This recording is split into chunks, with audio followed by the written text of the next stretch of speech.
जय गुरु जी, शुक्राना गुरु जी।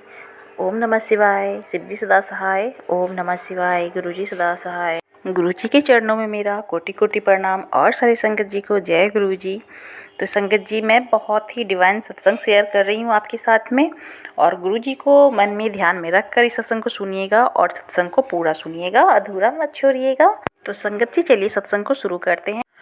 मेरा ये तीसरा सत्संग है जो मैं गुरु जी के मंत्र जाप से स्टार्ट करना चाहूँगी। ओम नमः शिवाय। शिव जी सदा सहाय। ओम नमः शिवाय। गुरु जी सदा सहाय। संगत जी, मुझे एक रात को टेलीपैथी के द्वारा सत्संग आया था कि मैं तुम्हारे अंकल जी को अपने साथ जोड़ रहा हूँ, उसे मार्गदर्शन कर रहा हूँ। उसी के दूसरे दिन सुबह में मेरे अंकल जी कोलकाता जा रहे थे और मैंने रात को अच्छा सपना भी नहीं देखा था, जिसकी वजह से उनके कोलकाता जाने का सोचकर डर रही थी। जब वो जा रहे थे तो मैंने अपने गुरुजी वाला ब्रेसलेट उतारकर अपने अंकल जी को पहना दिया और उनसे कहा कि अपना ख्याल रखना। जब वो रात को घर लौटे तो मैंने उनसे पूछा, जी आज आपका दिन कैसा रहा? गुरुजी का ब्रेसलेट पहन के गए थे, कुछ अलग हुआ आपके साथ? उन्होंने कहा, मुझे कोई प्रॉब्लम नहीं आई और कुछ गलत होने वाला था मुझसे, लेकिन नहीं हुआ। उन्होंने मुझे सही मार्गदर्शन करवाया। ये वर्ड सुनकर मैं खुश हो गई और मुझे सत्संग में गुरुजी ने यही सुनवाया था कि मैं तेरे अंकल जी को अपने साथ जोड़ रहा हूँ और मार्गदर्शन भी कर रहा हूँ। धन धन गुरुजी, वाह वाह गुरुजी, लव यू गुरुजी। आप साथ हो तो मुझे किस बात का डर। शुक्राना गुरुजी, मेरे अंकल जी का भी आप पर विश्वास बन रहा है। जय गुरुजी, शुक्राना गुरुजी। तो चलिए संगत जी, अब दूसरे सत्संग को सुनते हैं। जय गुरुजी, शुक्राना गुरुजी, अनंतम अनंतम शुक्राना गुरुजी। ओम नमः शिवाय। शिव जी सदा सहाय। ओम नमः शिवाय। गुरुजी सदा सहाय। जय गुरुजी। मैं बिहार से हूँ और ये मेरा चौथा शुक्राना सत्संग है। तो मेरा शुक्राना सत्संग ये है कि गुरुजी का हर मैसेज मेरे लिए बिल्कुल सही होता है। तो मेरे घर में तो सब गुरुजी को मानते हैं, मैं, मेरी फैमिली, मेरे मायके में भी सब लोग मानते हैं। तो एक सप्ताह पहले राजगीर जाने का प्रोग्राम बन रहा था कि राजगीर घूमने जाना है। तो मेरे भैया ने फ़ोन किया मेरे हस्बैंड अंकल को कि हम लोग प्लान कर रहे हैं, आपको भी चलना है तो चलिए साथ में सब लोग घूमने चलेंगे। तो मेरे हस्बैंड अंकल ने कहा कि सो नहीं, मैं तो नहीं जा सकता क्योंकि मेरी बेटी का एग्ज़ाम है, तो मैं तो नहीं जा सकता क्योंकि सैटरडे को छुट्टी है और संडे को 2 दिन ही छुट्टी है, और वहाँ पर जाएंगे तो 2 दिन हम लोग को एक रात ठहरेंगे तो फिर दिक्कत हो जाएगी, मुझे बेटी का एडमिट कार्ड भी लाना है। तो इसकी वजह से मेरे हस्बैंड अंकल ने प्रोग्राम को कैंसिल कर दिया। और ये सैटरडे का, ये जो सैटरडे है, आज तो संडे है, तो सैटरडे की ही बात थी जाने की। तो मेरे हस्बैंड अंकल ने प्रोग्राम को कैंसिल कर दिया। उन्हें बोला कि सो मैं तो नहीं जा सकता हूँ, वैसे मैं आपको बाद में बताऊँगा। फिर मेरे जो दोनों भाई थे, एक बड़े भैया और एक छोटा वाला भाई है, तो दोनों ने जाने का प्रोग्राम अपना पूरा, उन लोग का शेड्यूल जो था वो रेडी था, क्योंकि सैटरडे को सुबह में ही उन लोगों की ट्रेन थी जाने की।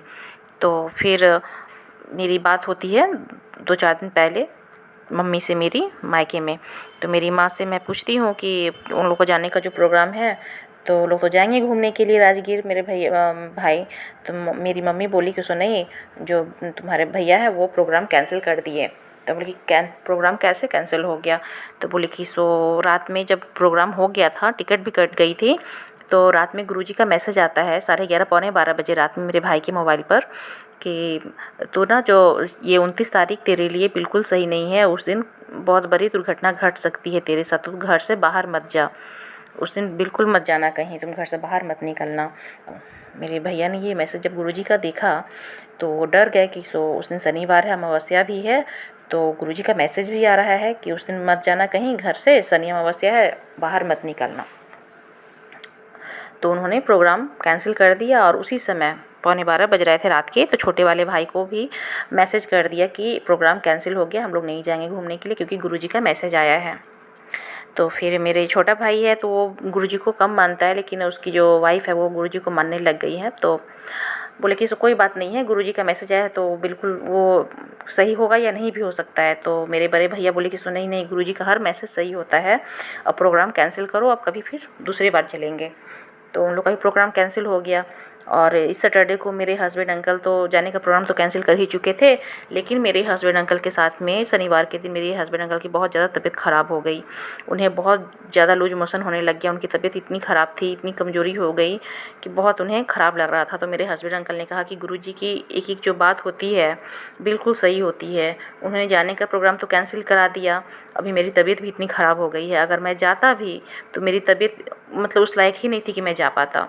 तो ये गुरुजी का बहुत ही बड़ा शुक्राना सत्संग है मेरे लिए, मेरे हस्बैंड अंकल के लिए और मेरे भाई के लिए भी, कि जो लोग गुरुजी को मानते हैं, गुरुजी उनका मार्गदर्शन करते हैं। गुरुजी हर वक्त जो हम लोग का जो डिसीजन होता है ना गलत, वो गुरुजी हमें दिखाते हैं और टेलीपैथी के द्वारा बताते हैं कि जो तुमने जो डिसीजन लिया है वो सही है या गलत है। जब हमारा डिसीजन सही होता है तो गुरुजी बहुत ही अच्छा गुरुजी का मैसेज होता है, और जो हमारा डिसीजन गलत होता है तो उसमें गुरुजी का मैसेज आ जाता है कि तुम्हारे लिए सही नहीं है। तो गुरुजी की हर बात को सुनिए, समझिए, गुरुजी के सत्संग को सुनिए, जिससे कि हम लोग को अच्छी दिशा मिलती है सत्संग सुनने से, और हमारा कष्ट भी कट जाता है। तो जय गुरुजी, शुक्राना गुरुजी, ये आपका शुक्राना सत्संग था।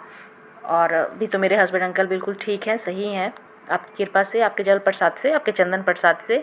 मैंने अपने हस्बैंड अंकल को कल रात में, कल तो अमावस्या थी, शनिवार की रात थी, आज संडे का दिन है, और मैं अपने हस्बैंड अंकल के लिए शुक्राना सत्संग कर रही हूँ।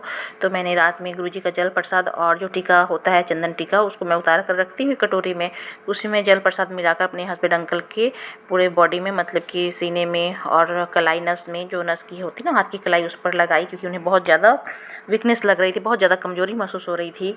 तो मैंने उनके पीठ पर, सिर पर, सब जगह लगा दिया, और गले में भी, कि गुरुजी का मंत्र जाप करके लगाया कि इससे मेरे हस्बैंड अंकल का जो स्वास्थ्य अच्छा हो जाए, जो वीकनेस वो भी दूर हो जाए, जो शरीर में पीड़ा हो रही है वो भी दूर हो जाए। तो गुरुजी की कृपा है कि मेरे हस्बैंड अंकल आज ठीक हैं, सब गुरुजी की कृपा है।